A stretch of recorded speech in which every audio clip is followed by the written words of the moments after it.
Hello, everybody, and welcome back to the We Know Traitors podcast over here on RHAP. I'm your host, the Duke of Deception, Pooya and Scally, ready to talk about Traitors Canada, Season 3, Episode 4, where, spoiler alert, abound. You're warned. Big Brother Canada is no longer in the room. And with me to talk about that and so much more that went down here is the one and only Brian Gregory Scally. Scally, how you doing? Hello, Pooya. I am a mixed bag right now because what an episode that was. So much happened here, I feel like. So ready to talk about it all. But obviously, yeah, I'm sad. I would say both at the banishment and at the murder, having seen Kitten on Drag Race Canada, I know her a little bit better than I think we got to know her coming in. So I'm sad. Yeah, this was I've been asking as someone who had heard good things about Kitten, but has not been introduced yet formally, it felt like. Where's Kitten? And now we got our answer. Kitten was going to die in an episode that also, unfortunately, makes Kitten the afterthought. Because what we got in that latter half will go down in history as probably the most intense and WTF moment in Traitors Canada history. It was a lot. There was certainly quite a bit happening. I think that, we'll have lots and lots of discussion both here, online, in an exit interview, etc. So I'm very interested to fill in all the blanks, to talk about what we did see, and really figure out where does this stand amongst Traitors Canada history, amongst Traitors franchise history. I think that's all discussion that will come in the next couple days. We got time and we got things to say. So without any further ado, let's go ahead and get the graphic up here. Just a heads up again, I already called spoilers, but if you don't want to see what the results were here, stop this right now. Go watch the episodes, come back. You have 2 seconds, 1 second. It is up. Okay. And that's for the video watchers. They got the graphic. Audio listeners, you're about to get all the spoilers too. You're not safe. Okay. But you're in good hands. Well, I think they got most of them before this, but just they are here yet again. We are going to reiterate them in case you missed them the first time. Yeah, so we lose two people here, Scally. Two of the reality TV folks are gone here. Obviously, there were less reality TV people to begin with, and those numbers have now dwindled. We have lost 3. I feel like we are en route to lose 4 by next week, at least. So yeah, really tough for the reality TV people or people with a following coming in. It felt like, oh my God, all these reality TV people are making up the entirety of the Traitors turret. We have 3, reality competition show alumni coming in here as our 3 traitors. They're just going to potentially steamroll all of the newbies. And now I feel like for the first time, that's really in question. I'm not feeling like any of these reality TV people are coming into the game without any questions behind them, maybe 1 or 2, but in general, everyone's name is being said. Half of them are gone. It is peril on the reality TV side. it is. And if we jump ahead real quick, I think that this benefits the reality TV people that will survive this purge, because when and if you end up getting two traitors out and they were both from reality TV, you're not going to keep digging in the reality TV box at that point. I assume you're going to then start looking at some of the non-reality TV folks, some other people who have suspicions on them. So as of right now, we already said buy the Venus stock last week. I'm doubling down tonight. I'm maybe pulling a mortgage out on this one. I'm feeling very good about her odds moving forward. Wish I could say the same about Coco, but I think you and I will get acquainted with Coco next week. Ooh, very interesting. I feel like I've never been more impressed with Coco, frankly, after this episode. I know she comes away in a very difficult position, but I think in the first week, it was on our radar that Coco was going to have some trouble in the form of Kevin. So that was always going to be a difficulty. What I did not expect is for how smooth and calmly Coco handled it, how easily it seemed that she really just let it roll down off her back and just like, I don't know what's happening here, like and just seamlessly seems to have the trust of a lot of people. Now obviously, does this roundtable change things up? I think that's pretty inevitable, but can she do it twice? Can she escape again? That is the question we have here, because I feel like, you see players in this franchise come in, emerge from out of nowhere, be in a position where you're like, wow, you are getting out of a lose situation with a win. Do I think Coco's capable? Everything Coco's given us through the first 4 episodes, I'm thinking Coco is capable. That being said, I think Coco has been pinned in an impossible spot here, because, and I think we have to talk about this before anything else this episode, Scally, because of how wild it was. Because Kevin Jacobs, my God, my brother Kevin Jacobs, has the wildest roundtable performance I think we have ever seen. And not wild good, wild negative as far as gameplay goes, wild good as far as entertainment goes, because I couldn't stop watching. But in that roundtable, he does something that traitors have done before, which is, if I'm wrong, and I won't be wrong, stop listening to me. But if I'm right, we go after this person next, which really, if you then leave and you are confirmed bad, people start looking at that and thinking, wow, really staking your name and reputation on this being right and then you being bad only means that this person is also bad. So how Coco is going to fight out of that, I don't know, but I already am very proud of her for trying, because my God, how do you not just leave after that? It's like, I'm done. I'm cooked.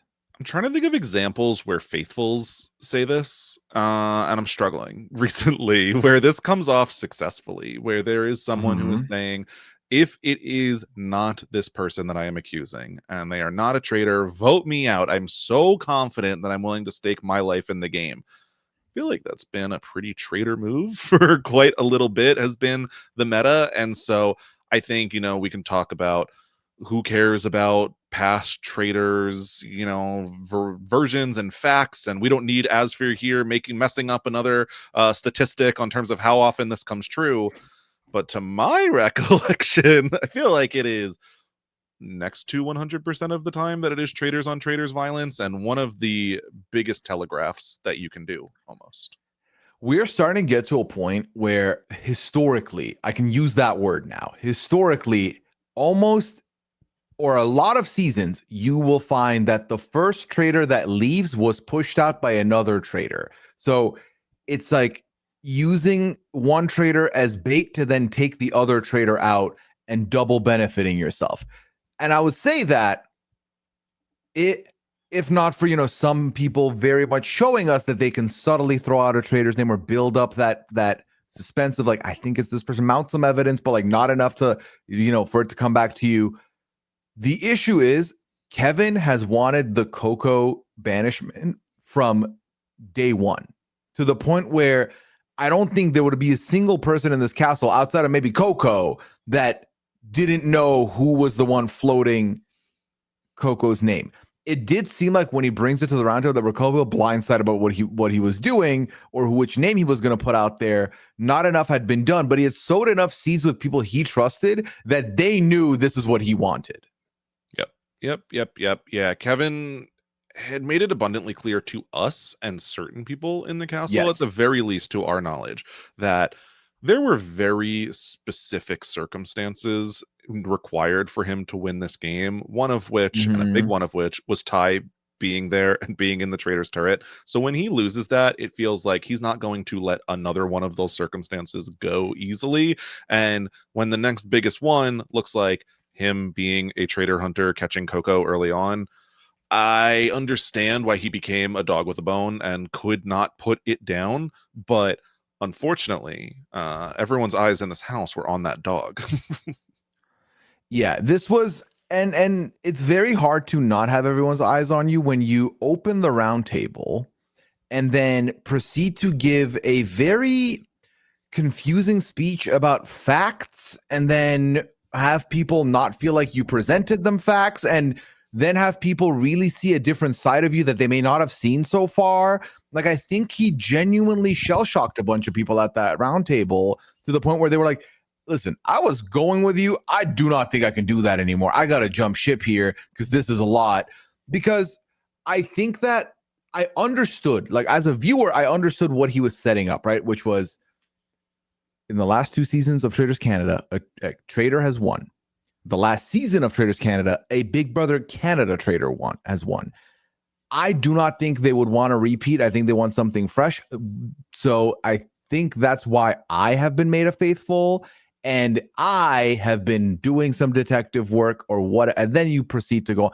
But to me, presenting those as fact, the last season's winner was from Big Brother Canada. That's just trivia. Like, that's not fact to this game. That's not anything you can use to get anybody out here. So from the beginning, I felt like it was a lot, but I think the problems beyond that, Scally, is that we have to rewind back to 15 to 20 seconds before that speech begins. When he opens it up, Shaughnessy tries to open it up. He's like, actually, I would like to go first. And also, I think you're a traitor, but I don't want you out tonight. That's also another huge one. We've seen how many times Faithful not like when you admit that you know a traitor and you're not going to get them out. So already people are like, huh? Why would you say that? Because there's a bigger fish out there. Sure, I don't think that helped either. It put a lot of people off of like what is happening, and I think it took some power away before we even got started. Yeah. I have so much to say. We are just beginning. There's so much. I would say that it's the type of thing where I actually like the meta of it all, and I think that's just because it appeals to like me as a viewer, as a like as a player. I like the meta of it all. I look at these games and think, why are you making the Big Brother and Survivor people the traitors all the time? It's so obvious they're going to figure it out all of the time. But then we see people play the game and they don't play it like that. They don't, for some reason, just automatically vote out. Yeah, they don't. And so I think like, I get it, and Kevin is speaking and I'm like, yes, that's the one reason why I doubted whether or not Kevin would be a traitor or not this season, was because, like, you know, Netta came in, because we've had Kuzi in the first season and has been a Big Brother Canada player every single time. So like, Kevin, you're speaking my language, I'm on board. The problem is, like you bring up, when he says, Shaughnessy, I think you're a traitor, but I don't want to send you home. So many of these players are not playing the meta, they're not playing strategic, they're not playing on the same level. So all they hear is, I don't want to vote out a traitor, and that's going to raise their flags automatically. Yes, I think that's already going to put people on alarm a little bit of like what's going on. And then that compounded with some of the, like, for example, I feel like he had already lost Hollywood Jade early in the day with the getting up to leave that conversation and being like, so I'd appreciate if you didn't tell anybody else I was in this conversation.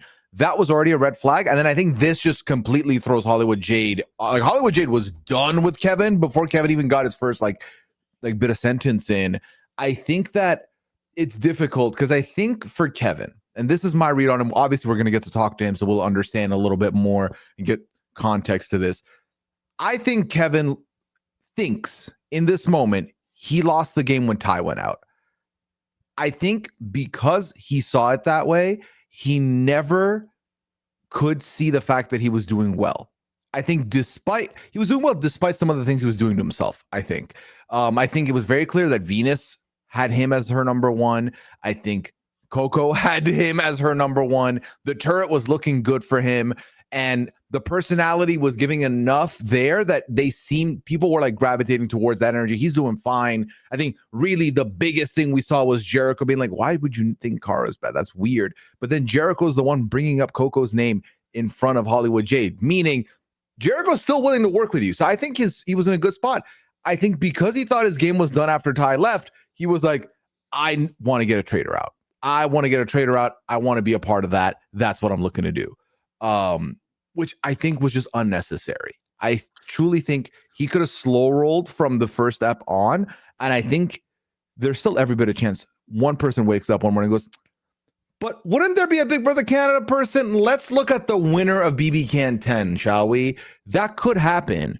But I think he had time until then. I think he was loud enough. He was making enough conversation where he didn't need to front Coco's name this early. He really didn't. I think it's hard. I applaud seeing that you need to make a ginormous move in order to maintain any percentage of win equity. If that is the case and you do that correctly, congratulations. I would rather you go out, first than Mm, to sit there and make it to the end of the game with a 0.0% chance of winning, right. obviously. Fair. I think where you're at, and probably where I'm at as well, is that Kevin took a very narrow road, thinking there was more win equity at the end, when there, in fact, did not seem to be. I think the road was too narrow, where he was never passing through, regardless. Yes, I think that's what it was for me, which was, if we're talking percentages, I think Ty leaving, because especially the strat he wanted to pull off, right, which was feed Ty to the wolves and then be like, well, Yep. that's the BB can trader gone. I think his percentage went from, let's say he was rocking a 60%, let's say, as a trader. It got knocked down to 45. That's still decent odds. And I think for him, it knocked down to 10. And he's like, in order to up this number, I need to do something. And I think his something was, let me get out Coco. Coco's still technically a big brother player. We can still paint this as the big brother, person and move on. And the problem was, it was very heavy-handed. I thought I was wrong. It was not heavy-handed, Scally. It was not heavy-handed. Nothing he did leading to this roundtable was heavy-handed compared to what he did at the roundtable. That was a lot. A lot. With his assertion of, I believe Coco and Shaughnessy, you both are traitors, but it has to be Coco this round. I think the obvious question to Kevin back to that is why? Why does it have to be Coco this round? Why can't it be either if you're so sure? Why are you so sure that they're both traitors, but you're only willing to stake your life in the game on Coco going home this round? So you would think that if you have two traitors semi-cornered, you take the one who has a lot less social capital in the house, who seems like a much easier vote out here, rather than semi-frantically aiming at someone who has too many shooters behind her. So I think that it becomes a question of, sure, Coco's dangerous, but again, why does it have to be her over the other traitor? Right. I think he said in a confessional that it had to be either this round or next. Why? We'll ask him, we'll find out. I think for me, the biggest faux pas, there were quite a few, but the biggest one was, why did you speak with so much certainty that Coco was bad? And if Coco is bad, we go Shaughnessy tomorrow. He kept hammering home that Shaughnessy, your time's coming tomorrow, which I just felt like you're talking way too confidently with not enough information for these people. So they're of course going to look at you as a traitor. And I didn't understand how that he thought that was going to come out, like how that was going to work out. I think naturally they had gotten some Coco votes out there. I don't think there was that many Kevin votes out there. I think had he just gone to the roundtable, let other people cook, and then voted Coco, there's still a semi-decent chance Coco does leave. It looked like the name we saw coming up at the roundtable before this was Ria. Ria's name looked to be in circulation. You knew Lizette was going to talk to, about Chala and vice versa. You thought that could have been like a part. We could have gotten a little part two there. I just feel like Kevin's name, and looking at these votes, I don't know in the history of this franchise, unless we find once the season's done, I genuinely think most of these Kevin votes happened at the table. I think Hollywood Jade is maybe the one person I'm like, could go Kevin based on what had happened. I think that you're looking at it here. Sarah Nicole switches to Kevin. I think that Jericho admitted to switching to Kevin. Shaughnessy just got called out by Kevin, is going to vote Kevin. That's 3 out of how many votes here? There was a total of, I think it was I could count. Oh, Jamal also votes 5? Kevin. Jamal also votes Kevin. So, and Car, I just think there was a lot of these Kevin votes happen at the roundtable, which is rare because I don't think his name comes up ultimately unless he speaks here like this. Yeah, I think it's hard where maybe, a lot of the viewing audience just has more faith in Kevin in an end game where he's set up more like in a difficult position than he sees for himself. Because I'm looking at, okay, Kevin is one of, 7, 8 people left. And even if he's in a not the best position and eyes are turning on him, I think he could still do something there. Whereas he's still looking at like, okay, I could get to that point potentially by letting like a Shaughnessy go home, by letting a Shala go home, someone here. But obviously he did not see the world in which if he did not make this move, he could get through. Once you get down to those smaller numbers, that's still what I'm stuck on. Yeah, this is because for those of you who do not know, every episode you get it on CTV. The next day on Crave, there is an extended version of the episode that gets released that's got a little more footage on it. I usually, because we record right after the episode, we do not see the extended version for the coverage. So and I don't end up watching it because we've already done the pod. I will be watching this extended episode. I will be seeing if there's any extra footage because I want to see if we're going to find out more of what happened leading up to the roundtable or more of the roundtable. Any crumbs that can give us some more, I would love to see because it really felt like he lost people in the room more so before the room, at least from what we had seen. And I'm sad. I'm not like angry. I'm just sad because I truly think he was in a better spot than he gave himself credit to. I think that and I think I would compare this moment potentially to Dan from season 2 of the US, right? I think that's going to be something a lot of people are going to look at and compare this to. I think the difference was I felt like going into that roundtable, Dan's name was already out there because Dan was not contributing a lot. And I think that was where he lied. Up until this point, I feel like Kevin has been very social and bouncing around, high energy. And he's been clearly talking enough game with people that they're sharing their intrigues with him. He's sharing intrigues himself. So I thought he was in a good spot. He was yes-anding everybody's suspicions. So I thought he was good there. That's why I'm like, you didn't need to do this. You really didn't need to do this. And I think that's what hurts more than anything. I'm like, you were fine. Please let Shaughnessy wanted to go first. Go ahead, Shaughnessy. I'm good, actually. You know what? I'm not going to say anything else. Shaughnessy, take the table, please. On the scale of Dan coming for Phaedra late in the game to, let's say, Netta coming for Kira late in the game, where does this fall? Oh my God, Scally. This falls closer to the Dan coming for Phaedra for sure. I think that, Netta's game we've applauded here on the pod and will continue to do so because it wasn't easy to do. I think where Netta benefited was the idea that a lot of people were so busy with John Michael that she could start putting a little bit on Kira enough that once they start looking at an alternative, Kira's doing well socially. And Neto's playing a little bit more of I am trying to find my voice. So that was a good spot for Netta. It was, again, little breadcrumbs, little information, not pushing, not being the leader of the vote, like just kind of letting everyone bubble to that point where they're like, you know what? We've all taken a shot and missed. You should take this one. And we're backing you because we've been wrong many times, but we all kind of see this. We get it. Let's run with it. Let's see. I think that's what it was. It was going into the roundtable, kind of having all the numbers you need already. I think in this situation, it felt like there was a lot of lobbying for votes happening here. I think with the Dan situation, it was Dan's like, I have all this information I need to line it up and give them the shot and get the clean I need. The problem is because people were already like, you were not contributing, and this felt like a last-ditch effort, they punished him for it. And then they took his information and they used it later on.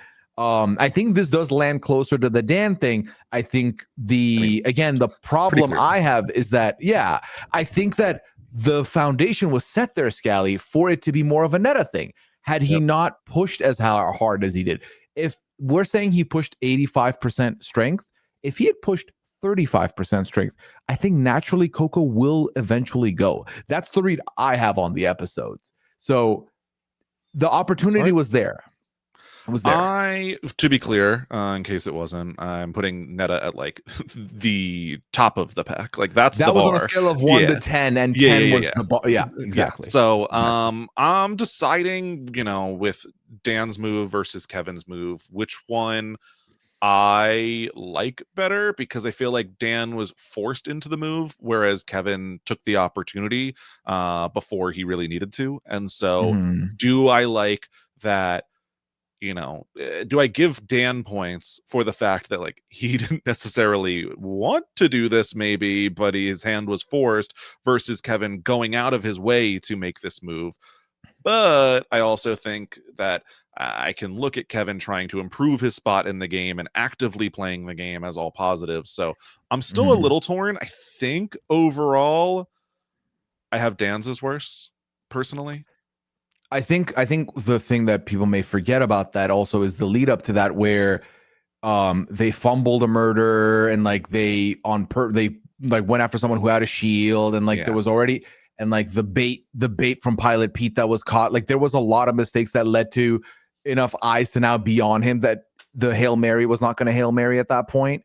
So I do think that for me, the difference is that at least with Kevin's game, what I found to be there are positives there, right? Again, the traders both wanting to work with him, positive. I think that the relationships you have enough where like you kind of fumble by bringing up Karen in front of Jericho, yet Jericho's still talking to you about wanting to get rid of Coco, maybe. Hollywood Jade is in that conversation, very willing to hear you out. I think enough people were looking at you and not voting you until this moment of the roundtable. I think you had a better game. You just you had an incorrect read of how you were playing, which, you know, that can be just you overcooked. And sometimes when you Yeah. overcook, you get burned. So I it's hard. I think that the roundtable performance is worse than Dan, but I think the overall game is better than Dan. That's kind of my read on my takeaway. I think so too. I think Yeah. that's probably fair. Yeah, you never want to get cooked on Traitors Canada. It's not going to come with good things. But I feel like this really also does pretty heavily come down to where Kevin has that conversation before the roundtable, like you brought up with Hollywood, where he says very clearly, don't tell anyone I was a part of this. I'm going to go ahead and walk away and just forget I was here, which I think Kevin and Hollywood apparently had some type of relationship where Kevin says, I thought this was something that like we had a good I enough could say, relationship where I can say it yeah. in front of you.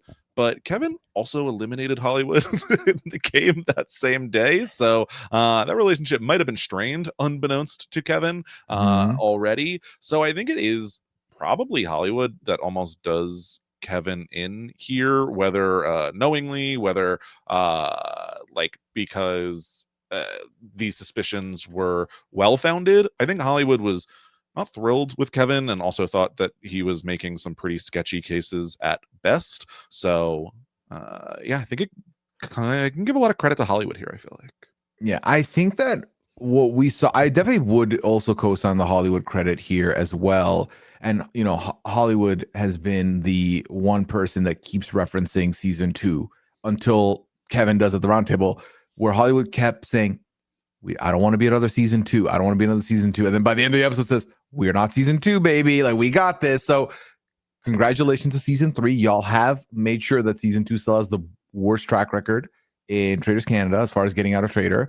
But that being said, I think that it is red flags from Kevin here, right? It is because why, if we are thinking this person's a traitor and we want to get rid of them, why shouldn't I mention your name? That's weird.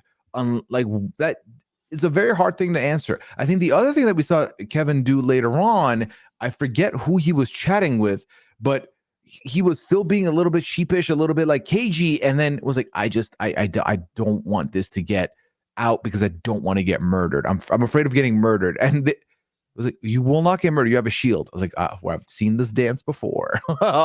You forgot you have a shield. That's never a great thing either. Yeah. I thought it was an interesting conversation that Kevin had earlier on with Sarah Nicole, where it was Mm-hmm. talking about Venus and how Venus's reactions at breakfast didn't seem to be the most authentic. And Kevin made I would say, somewhat quiet attempt to defend Venus there. Like, okay, is this all we have? Because this is all we have. We can't really go on that. Mm-hmm. And I think if I was Sarah Nicole, I would kind of be like, why not?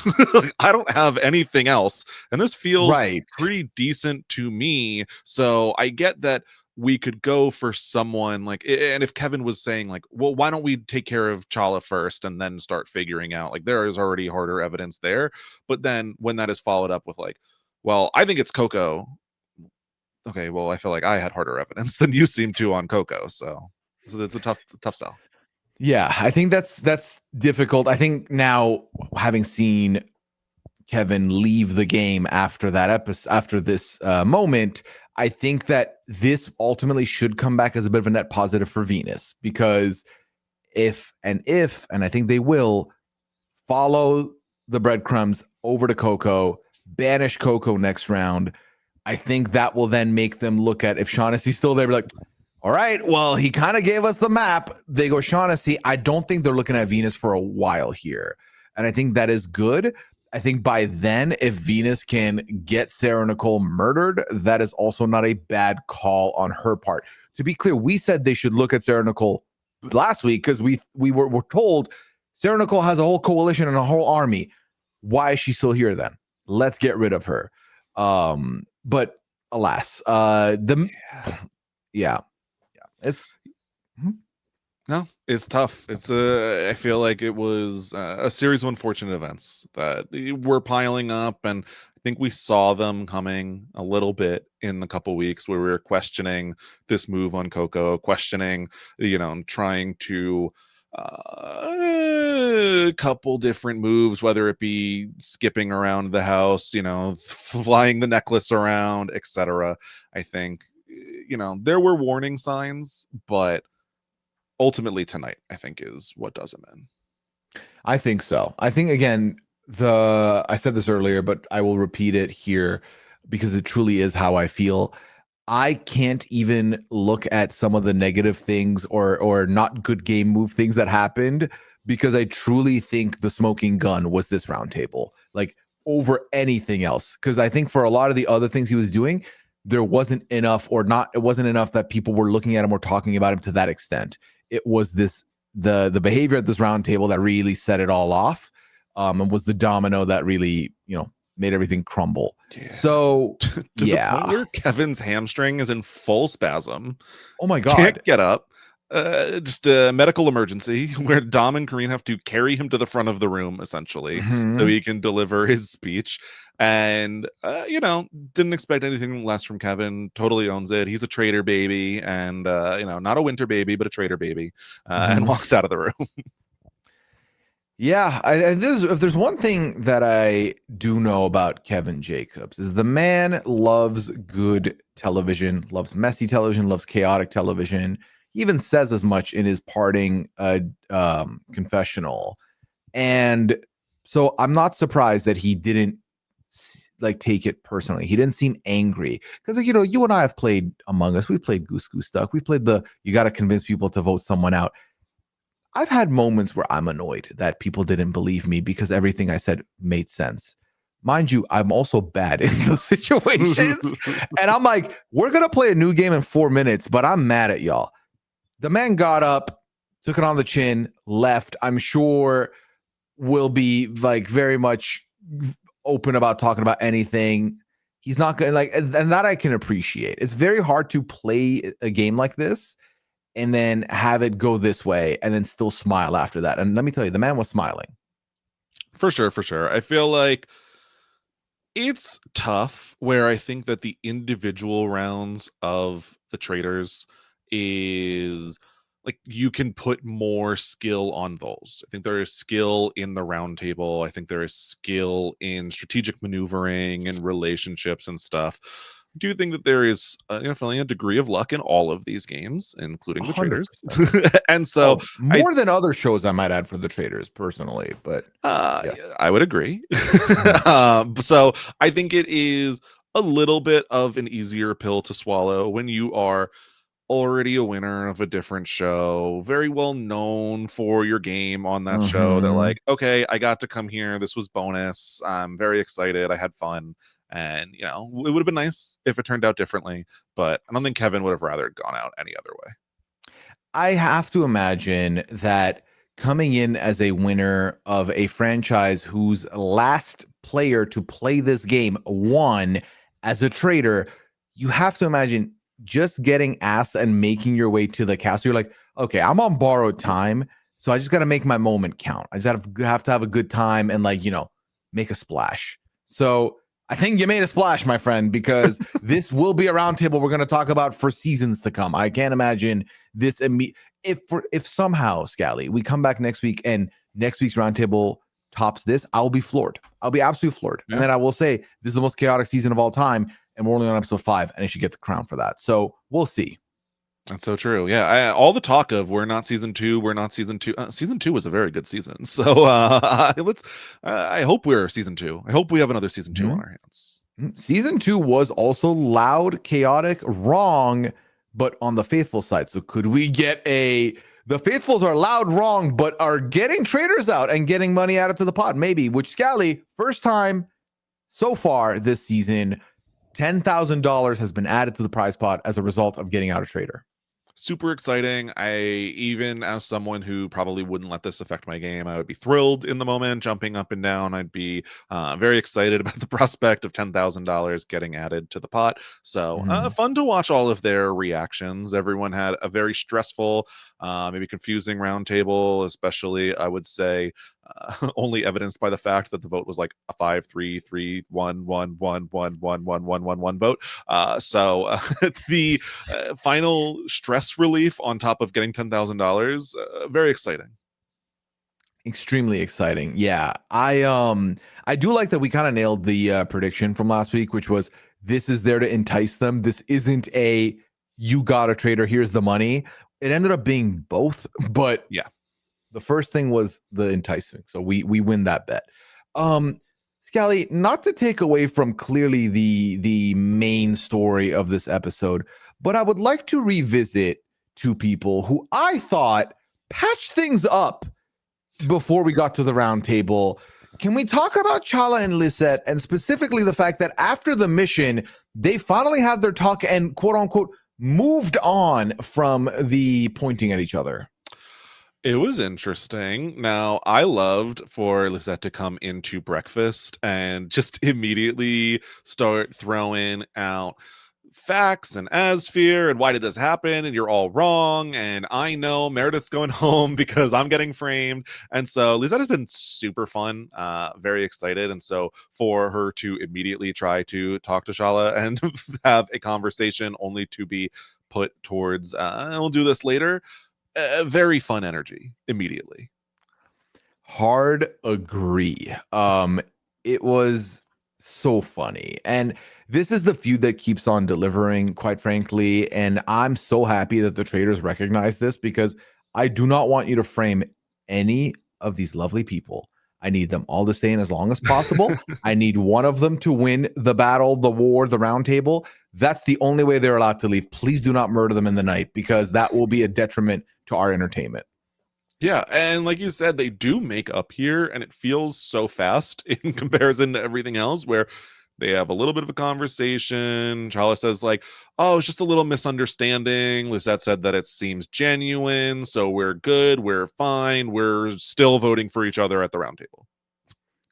Yep, still looking at each other no matter what. Scally, so funny. Can we talk about another two people that are butting heads, but maybe fakely, in Ria and Thompson, who are, and I want to take this second actually to, before we get into that, thank Traitors Canada for not only taking risks with these twists to see how they play out, but also for having us see the very meta strategy conversations that are happening in the castle that other shows will veil from us or will not show.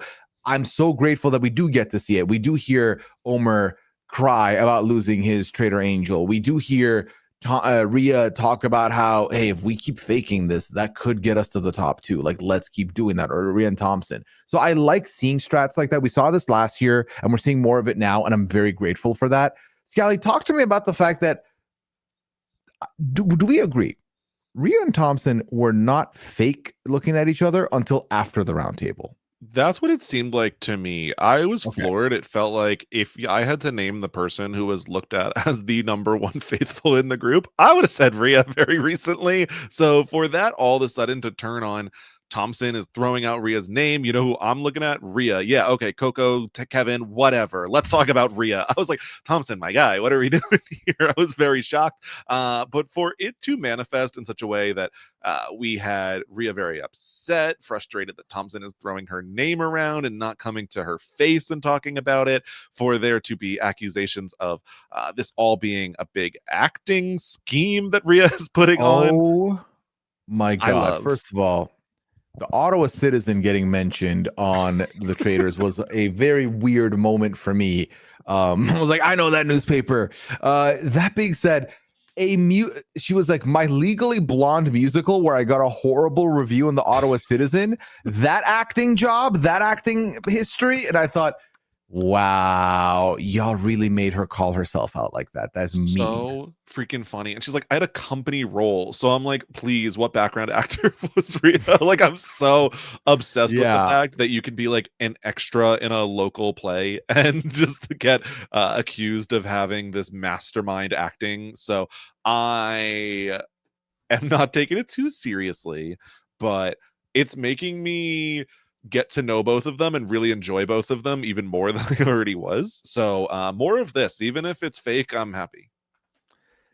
Extremely happy. I oh my God, this was amazing. I'm very much hoping the two of them can at least stay a little longer so we can see what happens. But Scally, let's talk about that twist. So after the roundtable concludes and Kevin is gone, we see Kareen mention the traitors might not be done with you yet. So they blindfold everybody. The betrayers come in and escort everybody outside of the premises. We end up back in I want to say it's the same graveyard that we've been in before. And everyone remains blindfolded. Kareen does mention if any of you even try to take these blindfolds off, you are murdered on sight. Game's over. And proceeds to let the traitors systematically remove people from contention, but essentially keep one person, whittle it down, and this one person will either get to be hired or fired. They either get to be recruited or murdered based on what they plead to you blindfolded when they beg for their lives. Yeah, I loved this.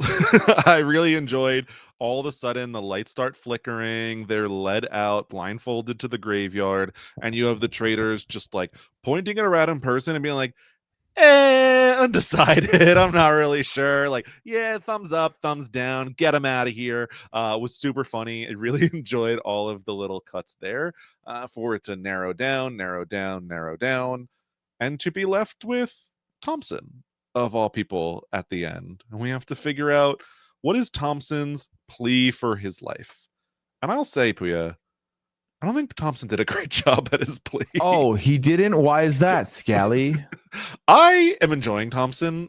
We called him out as probably the person with the least airtime of the first episode, and then I feel like I've kind of, taken to him as the I'm on Thompson watch. Like, when is he popping up? What's he doing? So Right. I thought that Thompson coming in, giving the chance to beg for his life, being like, yeah, I was being strategic, trying to manage my threat level. I'm willing to do whatever it takes to win the game. I just really want to win. You think I could help you? Like, I don't know. Like, I just want to win. It's like, I don't really want to have someone in the turret with me who is so self-interested and is just talking about how they will do literally whatever it takes to win. At least like lie to them and say, I will help your game. I'll never betray you. I'll do all of that, say all of that.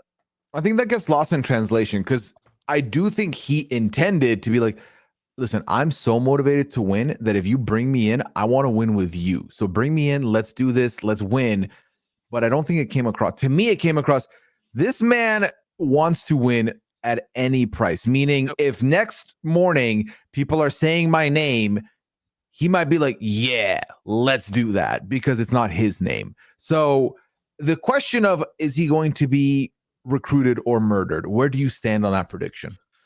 I unfortunately think Thompson's going to be murdered. I don't know that I'm really ever pro bringing in a third traitor when you don't need to. I think that let's just keep it to two. I'll bring someone in when I need to later and just deal with it then. Coco has been so concerned of my number one thing is I just don't want to get thrown under the bus again. And I don't think that Thompson is someone that she's looking at as like, that's the guy that's going to keep me safe throughout all of this. I think that for Coco, Thompson's not going to be the one you can push out in front of everybody to banish. Yep. I think that they just saw Ria and Thompson have a bit of a difference. So getting rid of Thompson here will put more heat on Ria, who, to your mention, was the one that had the more sus on her this episode as a traitor. So that's better for them that way. You then you're keeping your other components compartmentalized and the same in that your feud triangle with Chala, Meredith, Lisette, that stays intact. And then looking at some of these other people, I think Omer is someone who we see in the next time on. Coco's clearly going to be, trying to go after Omer here, while Omer is also doing that back. But I think there was no world where after being burned by a reality TV person, Coco was going to be like, you know what? Bring Omer in. Let's see how he does. I agree with you. I think that just murder and move on for now, and then try and survive next night, and then see where the chips lie if you're Coco. I think for Venus, you're like, listen, I might be the solo traitor tomorrow night. I'll build the team I want personally later. I don't need to worry about that right now. Yeah, I just can't see the world in which Thompson stays. If he does, I'll enjoy that because I think Thompson's been kind of a messy player, and I think we've had a pretty messy Traitors turret as is. I'm very interested to see what those three look like together. Thompson the DJ, I found out tonight. I genuinely was like, false. Ain't no way he's behind the ones and twos. Guess what he is? He is a DJ. So learned a new thing about Thompson tonight. My thing, and this is more of a ho-hum, but based on the amount we've seen from Thompson, does everything we've seen from him so far to me scream our first recruited traitor of the season, like after episode 1?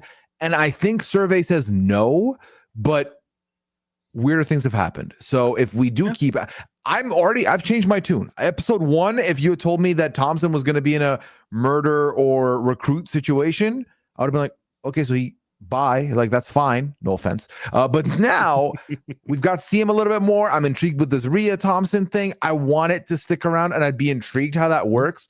I just would find it so funny. Actually, you know what, I changed my mind. I kind of see the through line now.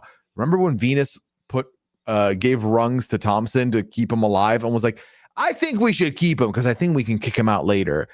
Guess what, now he's in a position where he could be kicked out later or brought in to get kicked out. I don't know. I think it would be a very weird turret with Venus and Thompson if Coco does leave also. So there is intrigue for him staying. I will lock my prediction for now that I think he is not going to be here next week or start of next week. I don't know. For Thompson, I have always kind of gotten he's never letting go of the aux cord energy, but I think that let me present the counter argument of why are we getting to know the Thompson and Ria future fake feud plans if Thompson's not sticking around? Is there a world in which he sticks around, he and Ria continue to have this little made-up feud, and that benefits him greatly as a traitor? It's why he's keeping Ria around for some time. I don't know. I would very much like to see this duo in a very new dynamic where all of a sudden Thompson is Ria's traitor angel. That would be a very fun story. So then let's look at Ria's story a little closer, because Ria, I feel like, has kind of been to your point, top of the list as far as innocent faithfuls go, but also everything Ria interacts with has been bad. She interacted with Curtis, gone. Interacts with Asfer, gone. Interacts with Thompson's in a do or die. So no. I feel like it's the kiss of death, Scally. It's the kiss of death. And I feel like everything that Ria has wanted has not worked out. Could this be where the tide shifts? I think there's enough there that it could be indeed. Because if this final 3 getting brought up, a potential of Ria, Thompson, and Kara would be very interesting, especially because how are the 3 of you going to then get rid of the other traitors and the other people that Sarah Nicole, who has a lot of control. How do you get there as the three of you kind of thing? Yeah. But until the show tells me that Ria is going to bring good fortune to one of her allies, I have to imagine Thompson is not making it out of that graveyard. So you're saying Thompson never should have made up with Ria? I'm just saying that, bless Ria, she's been so much fun, but every time Ria makes a friend, that friend leaves. So it's a good point. Yeah. So I'm a little more nervous. I'm a little more nervous for my guy Thompson. Look back at the tape; it's a little terrifying. Yeah. All right. Good luck, Thompson. Hopefully, we see you next week. And hey, maybe silver lining. Maybe if she says your name or is friends with you, you get banished, not murdered. So maybe Thompson can survive to the end of the episode. How about that? Sure. Maybe. Yeah. Guys, shall we talk about this mission? Because I, first of all, thought it was fun. Second, what did you think about this team's chess where the winning team gets shields should they survive? I like it. I'm not mad. Mm-hmm. I'm fine with a little bit of an inflated sense of shields at this point. I'm totally good with that. I think that, did this really have anything to do with chess? No, but it's fun theming, so I don't care. I think it was interesting that the traitors got to pick a quote-unquote faithful team versus a traitor team. I would love to look at a little bit of who was on which team. That I think it was pretty arbitrary, and the fact that people were reading into this, I think, was a little bit of crap, frankly. Yeah, I did think that the divides were fine. I didn't think anyone's going to be any type of confirmation from that. I think the only thing that is interesting is that typically you do see people, when there are teams and like someone gets murdered from that team, they're like, well, what if there was a traitor among them then? That's how they knew that there was an issue. We saw this happen in season 1 where it became a huge storyline because the traitors decided to murder from the group that had safety among it because one person was safe, that they focused on that. Here, it was more so who do you think is a traitor that could be hiding in the faithful batch? I think that's kind of what the argument was a little bit to push for Coco, who was, I believe, the only traitor on that side of it all. What was interesting to me and kind of me got a little roasty, but when Corinne was like, and Shaughnessy, the traitors said absolutely nothing to you. You go stand over there. Shaughnessy not getting picked. And again, credit to Venus. We do see a lot of Venus's explanation for why they make decisions in that conclave. And so Shaughnessy was, to Venus's point, kind of in the middle anyway. People already have these opinions on Shaughnessy, so it doesn't impact one way or another. You're not going to think more or less of Shaughnessy if she's put on either side. Now, what I want to know about from you is Jericho, clearly not feeling the best, volunteers to sit out and give Shaughnessy his spot. What did you think about this, and should this have been allowed?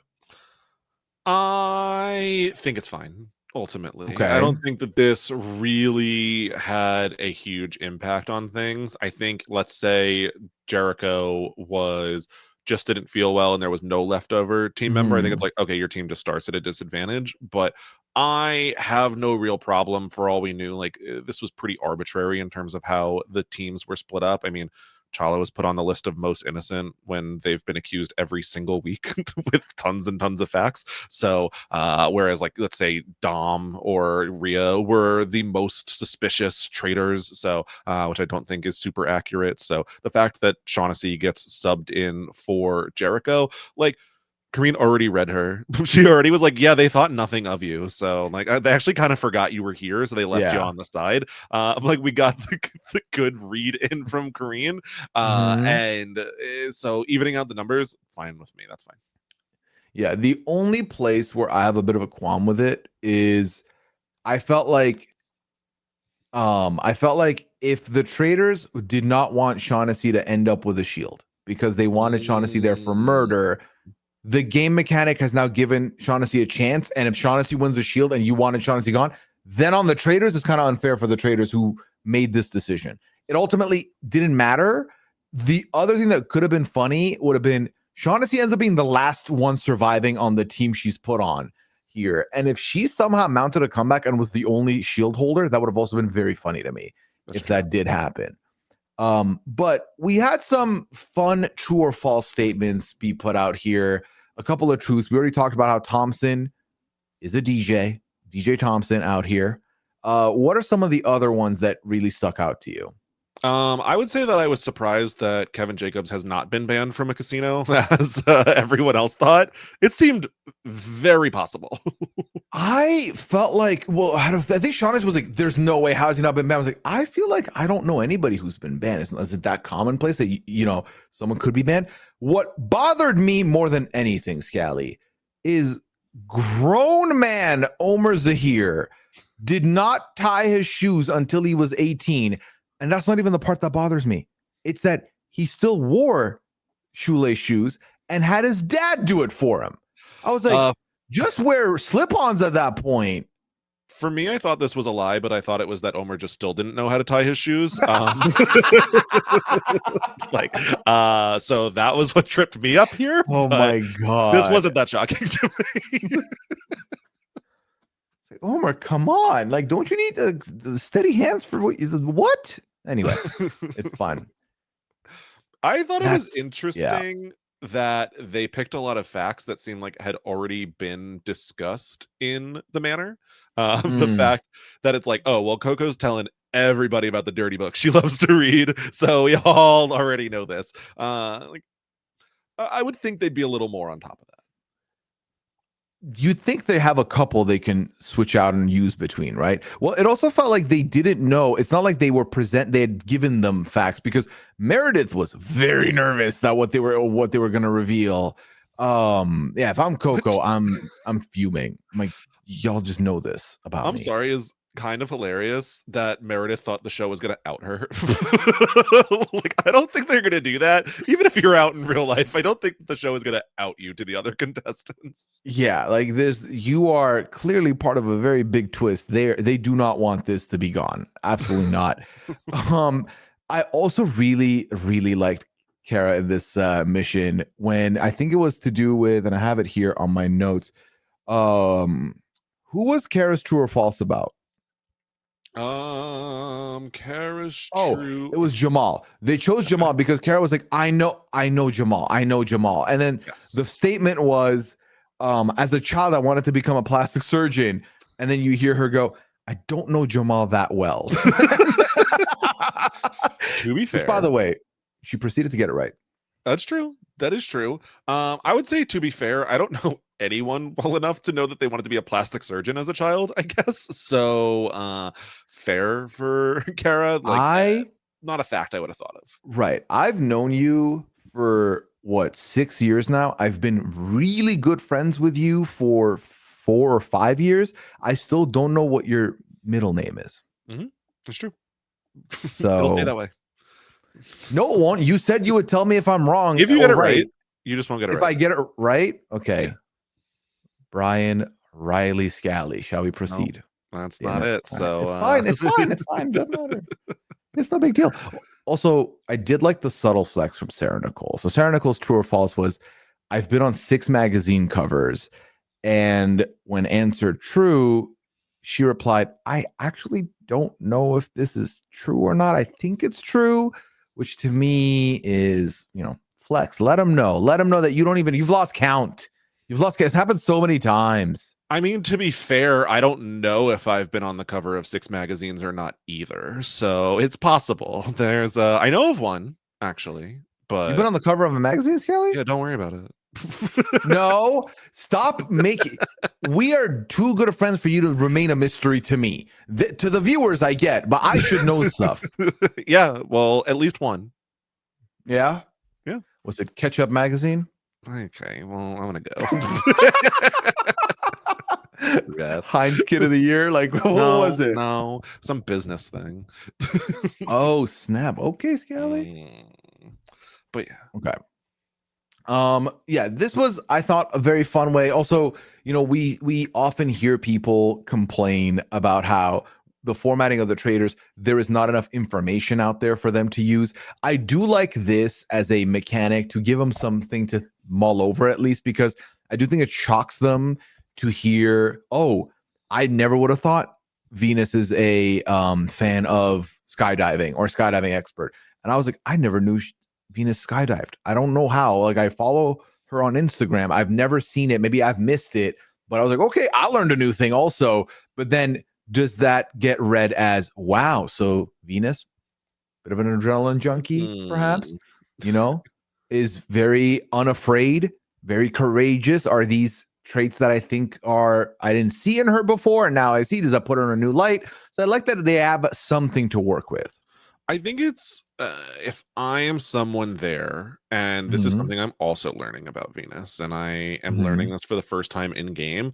I think it would make me question, how well do I know this person? Is this read that I have on Venus correct?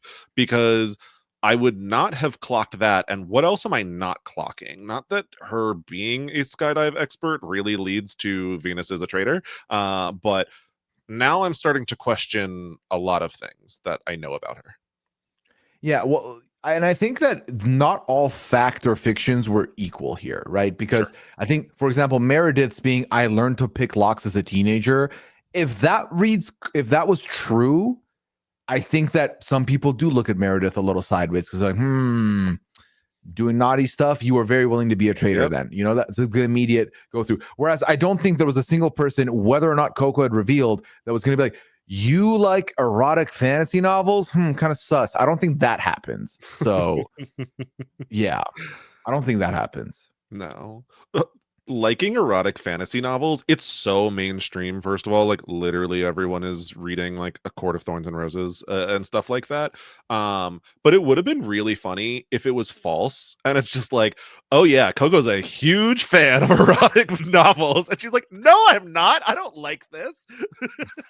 Now that would be hilarious if you're in a position where you're like, oh, I'm sorry, it's just the vibe I got. I don't know.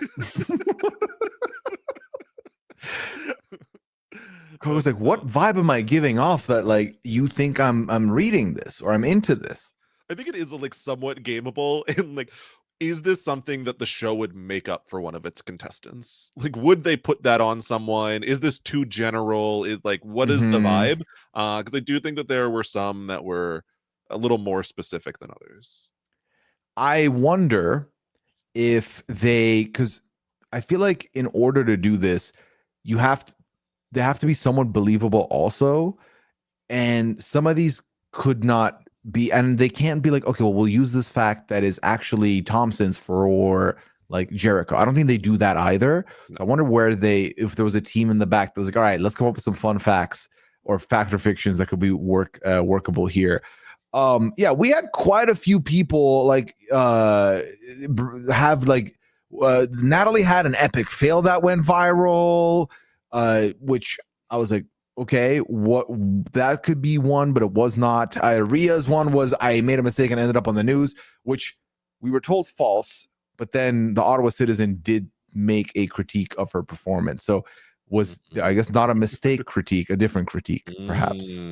Look, it's tough. There's points where, it's not exactly clear, because I feel like even when they're like, oh, Natalie went viral for an epic fail, someone on the white team, on the black team, is like, I know, she told me about this, I know it. It's like, what Oh were they yeah, that was thinking? Meredith. Meredith was like, "What did you tell me?" Which then to me thinks, Then I think maybe these were a little bit altered, where there's truth there, but it's not that.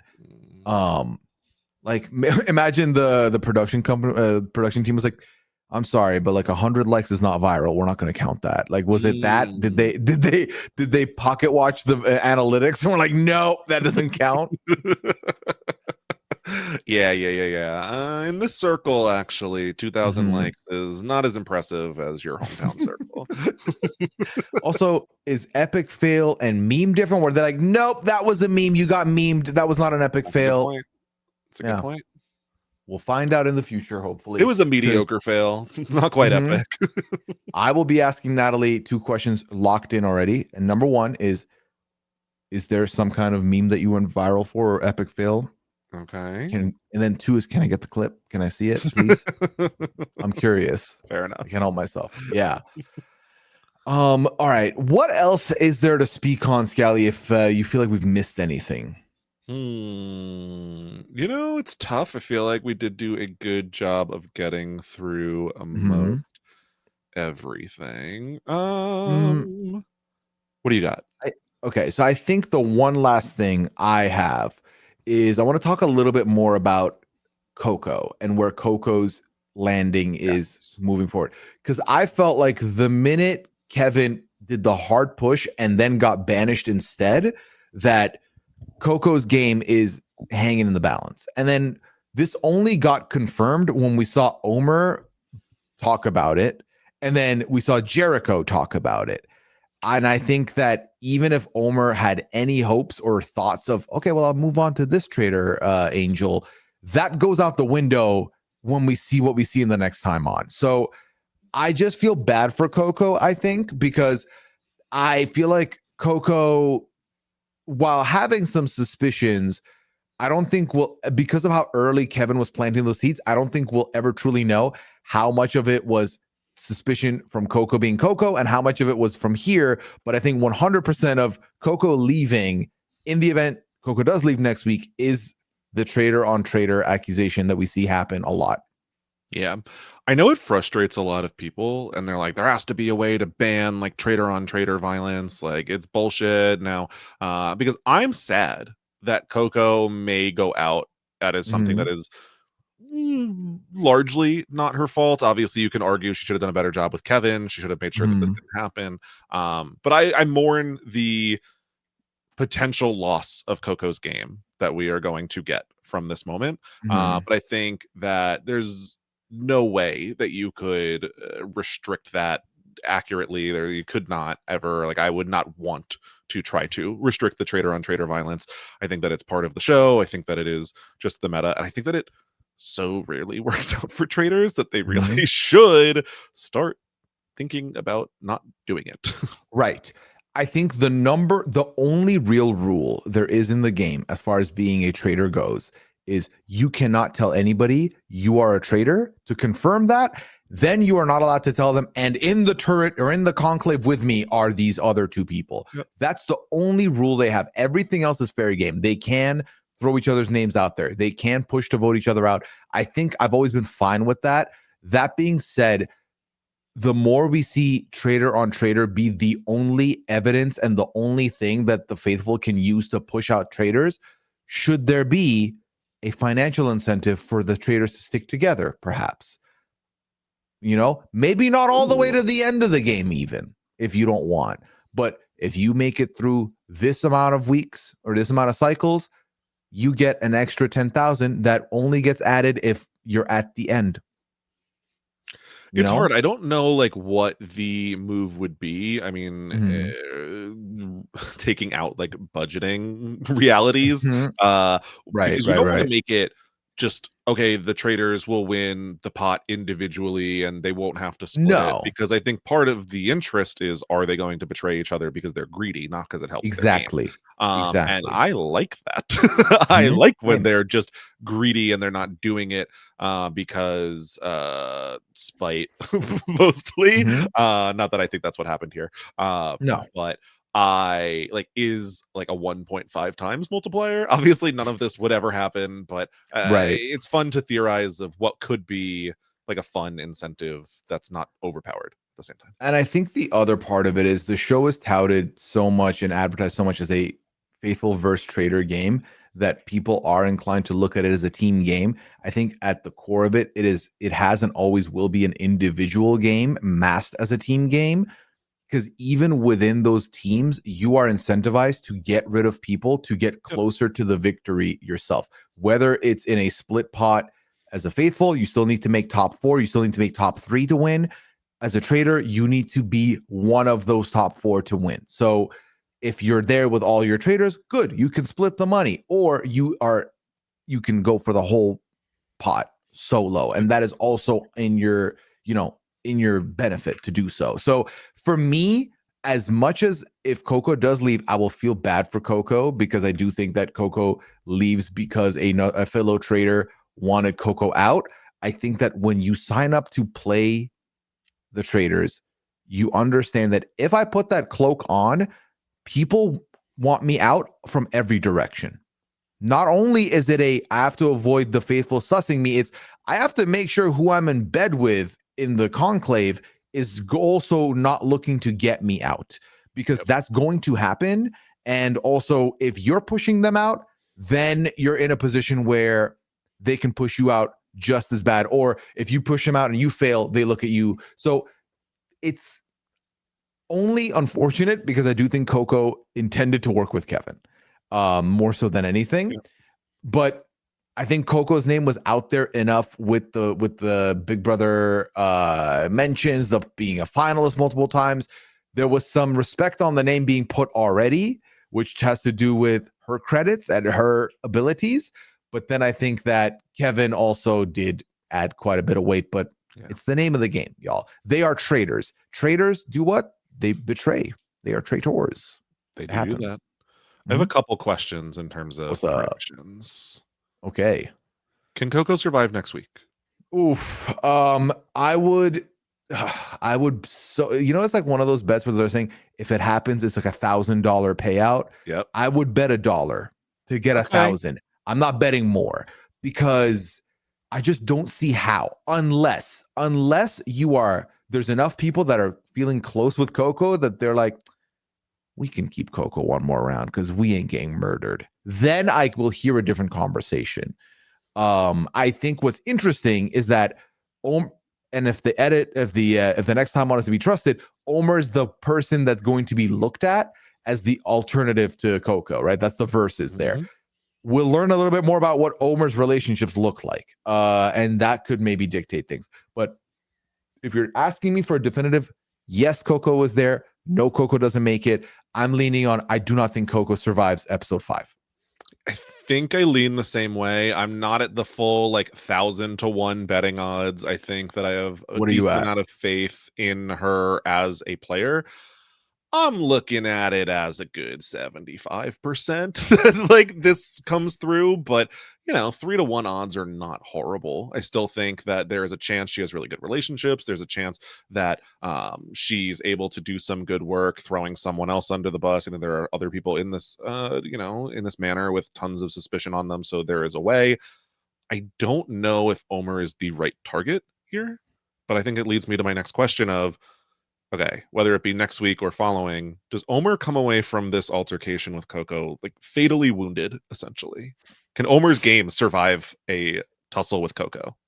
I mean, if you are Omer or anybody else, the last thing you want is for Coco now to be vocal on you the most, because if Coco is indeed pushed out and Coco is confirmed traitor, they're looking at two people moving forward. They're looking at Shaughnessy. They're looking at Omer. Because why did Coco push you to exonerate herself? Why did Kevin bring up Shaughnessy if he's right about Coco? Those are the two that I would be very worried for moving forward. That being said, again, it's hard because I feel like we get a lot of Omer confessional. We don't get enough of Omer's interactions with others. So I don't quite know what his friendships are and how those connections lie. So we need to see what kind of team he has behind him, because most of his story has been said through the fact that Kevin was trusting him with floating the Coco name around the castle. And we already saw Coco vote Omer this roundtable. So it just comes down to, can you beat the allegations? Can Coco can that somehow exonerate you? I don't know. But if the game becomes follow the Traitors last vote, I will be worried if I'm Omer. I'm only worried in that I think that there's just going to be too much attention brought on to Omer, whether it is by him just putting the nail in Coco's coffin and just done deal. He does it without a flaw. It's still, I think, is going to pop his head up a little bit too much, or whether it is Coco successfully putting a certain amount of suspicion on Omer. I think that either one is going to be not super beneficial for his long-term game. And I think up until this point, Omer has not had to be confrontational. I bring this up almost every week at this point. You and I have played games with Omer. We have seen him be confrontational at a roundtable-esque setting, at a meeting in these games. And Omer can be shady. Omer can be mean. Not derogatory mean, just shady mean. A fun mean. A fun mean. But we just saw Kevin show a little intensity and people I didn't like that was a lot. Yeah. If Omar's not showed them that and then does that, I don't love his odds. It all comes down to how he handles it, because I think Coco did a really good job of being cool-headed while Kevin's game was like exploding in the midst of things. If Omar can do something similar, I think he'll be okay, or could be more okay, because like you said, 75% chance. I think the 25% earned is because of the way she conducted herself at this round table and still didn't vote for him, which I think is a great defense to make. To be like, I am floored. I didn't have a read on him. I don't know, whatever, however Yeah. Coco wants to navigate that. But Omer is capable of being loud and surprising people and then maybe being looked at. I think that when he doesn't have eyes on him, he's a smooth operator. We saw this in Survivor. When he's not being perceived, the man can do magic. When he's perceived, he will not back down. So he's about to get perceived big time, Scally. Whether he doesn't back down or not, we'll find out next week. We shall. And then finally, do you think Venus comes away unscathed? It's hard to see outside of Shaughnessy bringing up Venus, Sarah Nicole bringing up Venus. Yep. It looks like it's all been good for Venus. I think that I'm very happy that you brought up the moment where Kevin light defends Venus, because I think Kevin now leaves the game with people thinking, if you were a traitor, Kevin was trying to get you out. So they're looking at Coco. They're not so much going to look at Venus. I feel like he's probably done this with a lot of other people. He's yes-anded a lot. He yes-anded Kara. He yes-anded, who else did he yes-and? I forget now, but he's yes-anded a bunch of people like, oh, we could do that if you want. Like, we could do that tonight. So I think that Venus is fine from that end. I think Coco's not going to bring Venus's name up. That's fine. I think that Venus, to me, is operating really well. She is our best hope at a Traitors win. As of right now, obviously, we don't know what other Traitors are going to show up eventually, but I think also the way the story is being told through Venus's eyes, the explanation of, we chose to sit out Shaughnessy for this reason, we chose to do this for this reason. We're getting all of that from Venus, and you're only getting that POV if it is a POV that is important.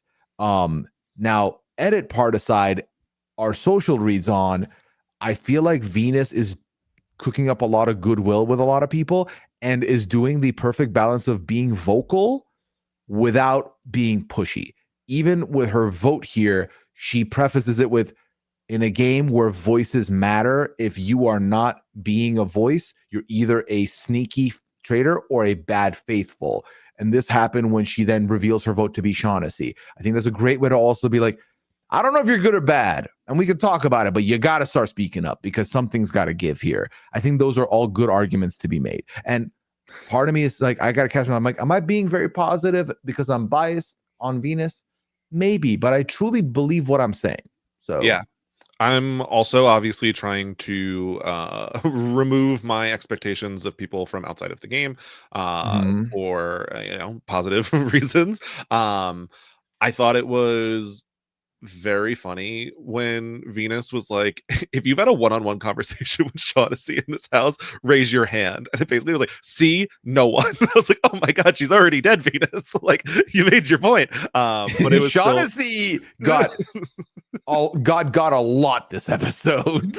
Yep. And so I am not super worried about Shaughnessy coming after Venus. I don't think the social capital is necessarily there. I'm a little more worried about Sarah Nicole. I think that Venus's reaction of like, are you saying you have like traitor suspicion on me? Because you better not be saying you have traitor suspicion on me. I'm like, I don't know if Sarah Nicole is gonna, still run with that after this. I definitely think that she's someone who could have a little more social capital to do something about it.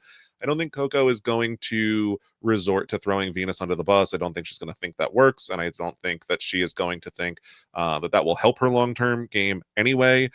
I'm a little worried that if last season was the story of the messy faithful, that this is the story of the messy traitors, and they start falling very quickly. So I don't think that Venus is going to be out before Coco by any means at this rate. But I'm holding my stock, I would say, at this moment. I don't know if I am buying this week. I would buy this week because right now it doesn't look like it's going to stop. And we don't do stock watch here. That being said, if next week's episode is all about the Coco and Omer of it all. That's Venus' stock should still go up next week, and then you could sell next week if you want to, true. Scally. So That's listen, true. trust me, I have never won the stock watch, but I cook sometimes. I don't have that much money to be investing. Holding is the best I can do. Okay. Well, was that all of your prediction questions then? Yeah, that's where I wanted to get in before the end. No, that's a good shout. I think we've already talked about Thompson, whether he's going to live or die here.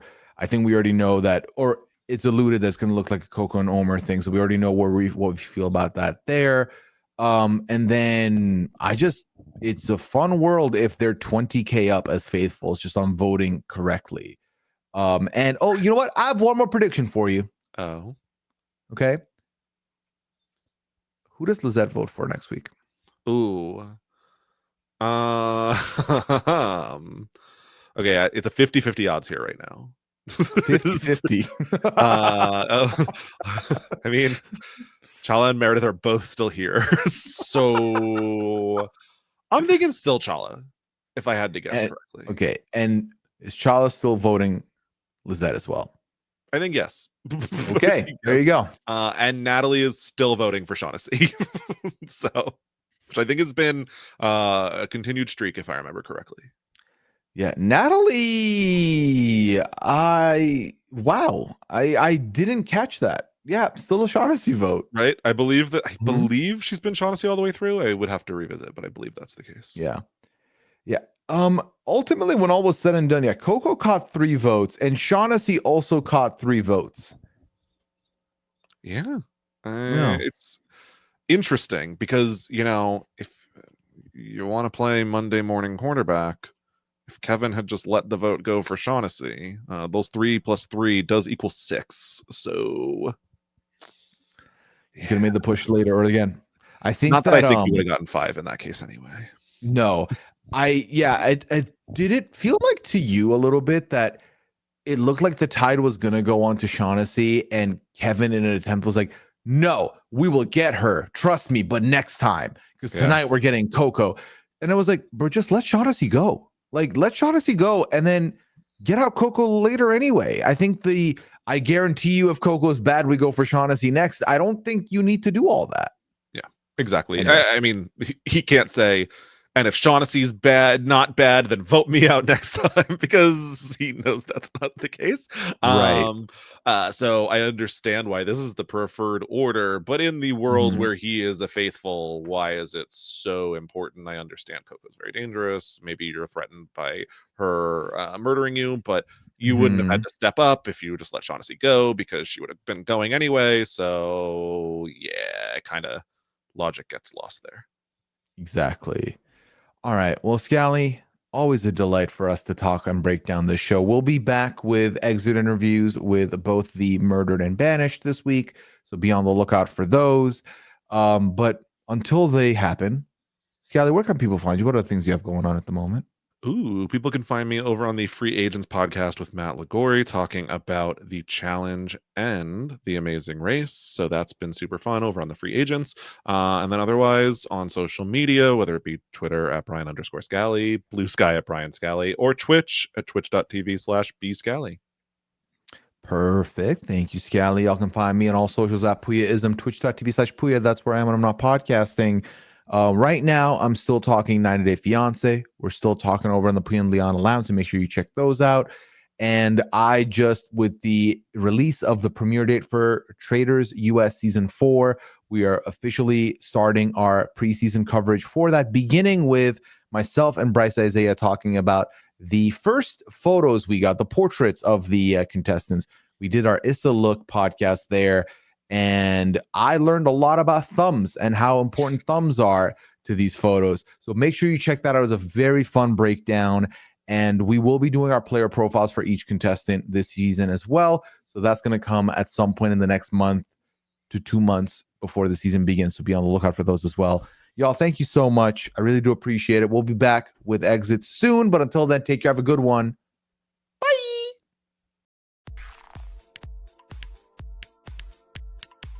This is RHAP. We Know Reality TV.